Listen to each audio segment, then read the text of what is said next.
Hey there, welcome back to the channel, and I'm King Jeffo, and with today's video it's gonna be a lot more different than the videos that I usually put out. And also, one important announcement: we finally hit Twitch partnership on Twitch. Since we do not have an intro, let's roll this instead. Now, before we begin, I feel like I have to talk about this because I definitely feel like luck played one of the biggest factor when it comes to my growth on Twitch. Now, obviously speaking, I'm not like a big ass streamer. I'm just saying, like, to the point where I managed to grow up to partnership. I feel like without luck, people wouldn't be able to find my channel, and with luck, people who did found my channel are still supporting the channel up until today. So before we begin, I just want to thank all of you guys who are still watching me and are still continuing to show your support. Thank you guys so much.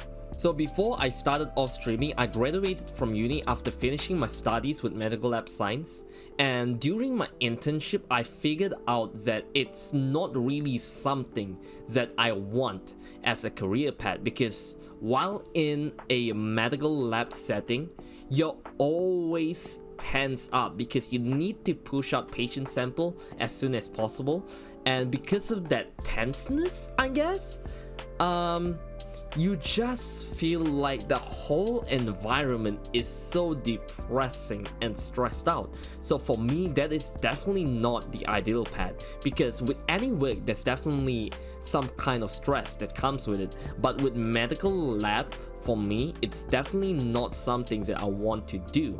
So after graduating, I told myself, what do I really want as a career path? And for some reason, I thought of streaming. So I asked myself, do you really want to risk 1 year of your life to see if streaming is worth it? Or would you want to find a stable career first, and halfway through that career you quit and try out streaming? I chose the first one. So here we are after 1 year, and honestly speaking, I would say that the risk that I took that day, it's worth it, because if I didn't take that risk, I don't think that I'll be able to replicate the same success as I did today. And honestly speaking, it was really scary at first. So let's talk about when I first started streaming, because that's definitely something that everybody wants to know.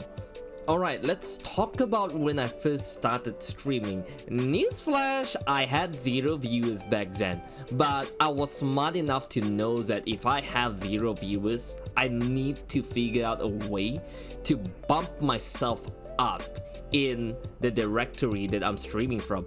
And because I was already running a community, aka a guild in Final Fantasy XIV, I convinced, not really convinced by the way, because I kind of forced them to watch my stream, and I had like 5 or 10 people from my guild to watch the stream, and I felt like because of that, I managed to grow my channel, thankfully, or else it would have been for vain. So I started off stream with 5 to 10 viewers consistently, and from there it just kept on growing. And during those early days, I went and asked, this is a person that I really respect, and he's kind of like my inspiration. I asked him, like, yo, what's the greatest tip you can give to a person who wants to make their streaming career a success? And Artist was a guy who told me this. He told me that even though it's slow, that 1 or 2 viewer bumps you get every time you stream is definitely gonna add up over time. So I took that into my philosophy, I guess, in terms of growing, or I took that into account so I wouldn't be demotivated by the growth. And I just started off from there. And there's one very important thing that I have to share as well. This happens to every smaller streamers who started out streaming. If you really want to make this into a career, when you start streaming, do not do this. Play game and then just look into your camera or your monitor, whatever, and just sit there without saying anything. Look at me right now.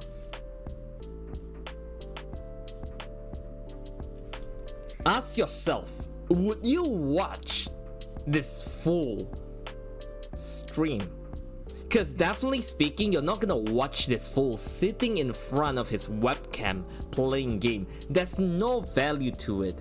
It's something that I have to learn really hard, because back then when I first started off streaming, I have no idea what to say.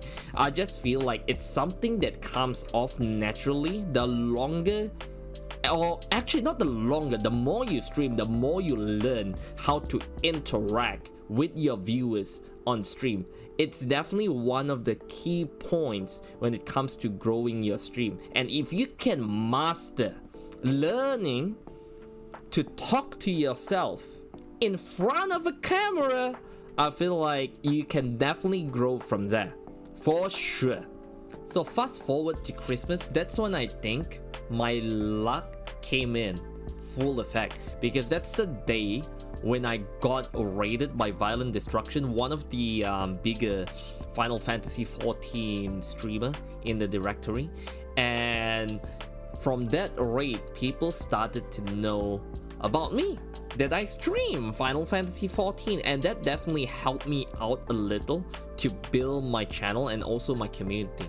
I just want to say that, you know, to those of you guys who are starting out, raid does not help a lot. It helps a little, but it's not the biggest contributing factor towards your growth on the platform. So don't just stream and expect to get the biggest raid in your life, because even though you get rated with like 100,000 viewers and whatnot, it does not help a lot. What you need to figure out is how to keep viewers watching your stream. So when it comes to keeping viewers to watch my stream, what I usually do is I just say out stupid stuff, like a lot, and I also try to be funny, and I also amplify like my personality on stream. I would call this the on-stream persona, because when you're streaming, obviously speaking, the person that you're watching, let's say Shroud for example, Team the Tatman, their personality on stream is definitely gonna be a lot different than their personality off stream. I would just say that people's personality while in front of the camera is a lot more amplified compared to their normal day-to-day personality. So what I did was I figured out what new scenes I can add into my stream in order to amplify the entertainment value, so people would stay and watch, and it does work. And after that, like after the raid I got from the other streamer, let's fast forward to like January, I think it is. I was doing one of the hardest content in Final Fantasy 14. We were like one of the last group to clear before a big major patch. And during that time, my luck kicked in once again. That's a doggo right there barking.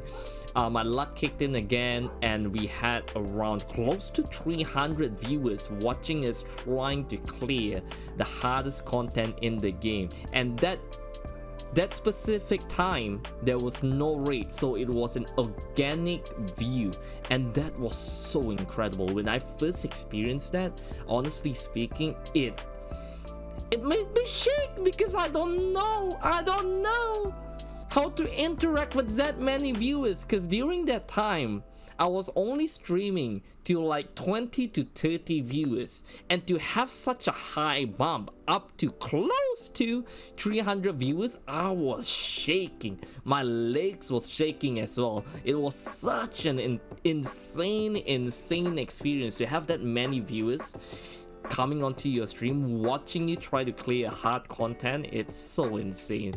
And up until today, that was like one of the biggest moments in my streaming career. I really cannot forget that night, because we were running for about 12 hours. So naturally speaking, I was streaming for more than 12 hours, and I was exhausted, and by the end of it, with 300 people watching, it was so insane and exhausting.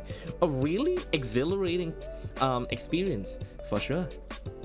Alright, now let's jump forward to when I start to learn how to build my Twitch community, aka my stream community, and also towards my partnership application. Now I know I'm jumping forward here and there in this massive timeline, but at the same time there are months or days where streaming just feels dead, and that's completely normal. You will feel demotivated. Alright, there are times where you're going to face demotivation, that demoralizing kind of feeling, which is why I'm skipping those parts. And if you're curious about those parts, I just struggle through it. That's it. So let's talk about building your Twitch community. When it comes to building your Twitch community, Discord helped me out so much to build my community. Not only did I manage to shape a community that I really want, I can also tag everybody whenever I go live, and those people who really supports the stream would always jump in first. So knowing how and when to build your Discord community, or Twitch community in essence, is a really important step when it comes to building your stream. So I feel like if you really want to take this seriously, be sure to learn how to build a community. There's no books that would teach you how to build a community. Just get a friend or two and ask them like, yo, how should I build a community? That's it. And let's talk about partnership. So I submitted 2 partnership app. Of course, the first one, oh, I almost show you guys the middle finger. That's TOS. Of course, the first one is a failure. The second one was where I hit the spot. For the first one, I guess Twitch just wanted to see my stats and to see whether or not I am worth it to be their partner. And for the second one, it's because I waited around like 1 extra month before I submitted my second application. All I can say is that when you submit that application, or when you freshly hit the achievement to be a partner, don't rush into submitting an application. Give it like 2 weeks or probably a month and then submit your application, because I feel like from the pattern that I've been seeing, if you submit it immediately, your likelihood of failure is quite high. So I would honestly suggest you to wait for the second time. And during this entire ordeal, it was such a nightmare because I always tried to stream Final Fantasy XIV. It's the directory that I grew from, and it's the only directory where my view would constantly hit beyond 75 average viewers. It's hard, but I managed to burn myself out as well. Wink, wink, wink. I can't wink, but yeah, I managed to burn myself out as well. So the biggest tips I can give you guys is to take it slow. Don't rush it too fast, because the differences between partner and affiliate is not big. So take it slow, take your time, and eventually when you get there, you'll know that it's worth it. The road towards partner is hard. The road to build your Twitch career is hard, but if you can persevere and if you know how to build your stream, you can definitely make it. Thanks for watching, guys. We made it. Thank you.